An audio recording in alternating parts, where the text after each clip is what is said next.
جن کو نبی صلی اللہ تعالی علیہ وسلم نے اس دنیا کی زندگی میں جنت کی بشارت دی، اور ان کی تعداد 10 ہے۔ پہلے نمبر پہ جس ہستی کا ذکر ہے وہ سیدنا ابو بکر صدیق رضی اللہ تعالی عنہ ہے۔ آپ کا نام حضرت عبداللہ ہے۔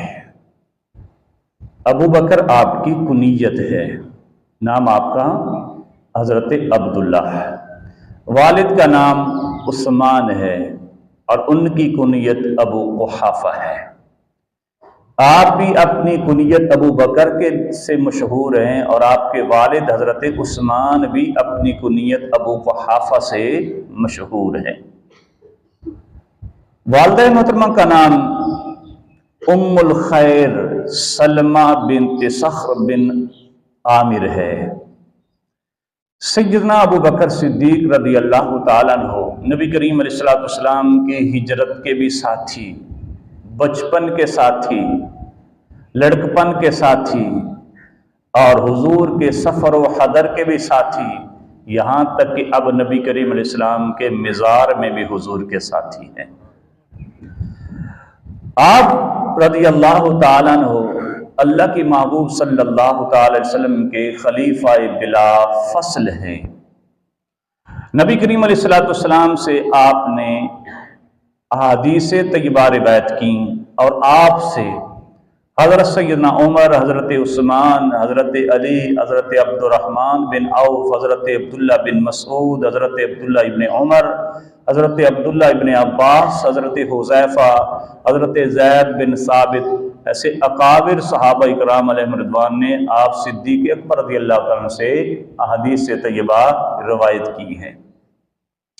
سیدنا ابو بکر صدیق رضی اللہ تعالیٰ عنہ سب سے پہلے اسلام لانے والے ہیں، اور سیدنا ابو بکر صدیق رضی اللہ تعالیٰ نے اپنی بیٹی سیدہ طیبہ طاہرہ حضرت عائشہ صدیقہ رضی اللہ تعالیٰ عنہا کا نکاح نبی کریم علیہ السلام سے کیا، اور نبی کریم علیہ السلام نے خود اس کا ذکر فرمایا کہ ابو بکر نے اپنی بیٹی کا نکاح مجھ سے کیا ہے۔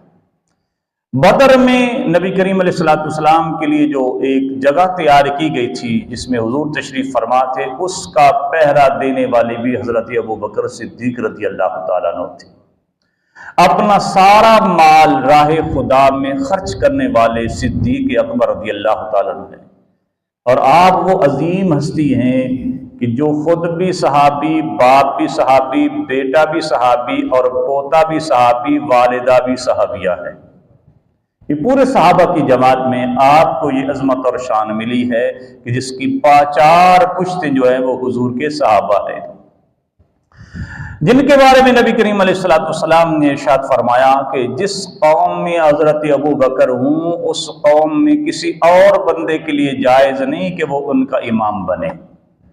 جس قوم میں ابو بکر ہوں گے اس قوم کا امام ابو بکر ہی بنے گا، ابو بکر کے علاوہ کسی کے لیے جائز نہیں کہ وہ امام بنے۔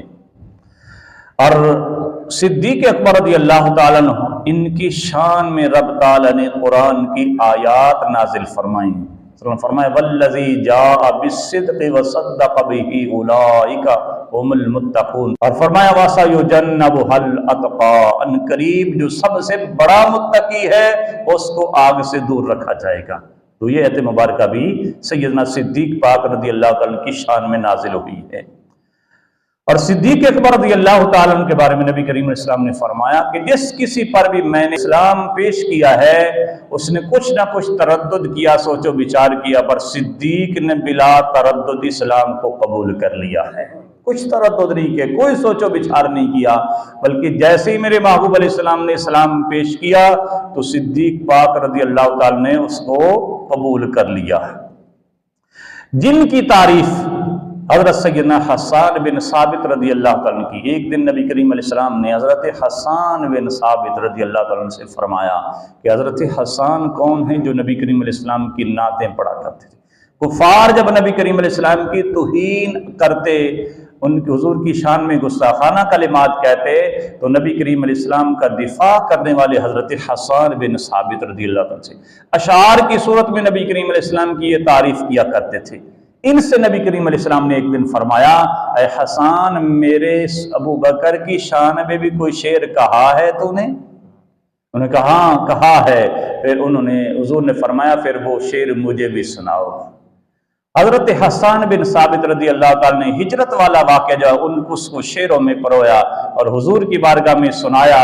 میرے کریم آقا علیہ السلام نے جیسے اپنے یار غار صدیق پاک کی شان میں وہ شعر سنے حضرت حسان سے، فتبسم رسول اللہ صلی اللہ علیہ وسلم، نبی کریم علیہ السلام مسکرانے لگے۔ پتہ چلا صدیق پاک وہ ہے کہ جن کی شان میرے محبوب علیہ السلام حضرت حسان کی زبان سے سنیں حضور خوش ہو جاتے ہیں۔ تو صدیق پاک کی شان سن کے خوش ہونا یہ رب کے محبوب علیہ السلام کی سنت ہے۔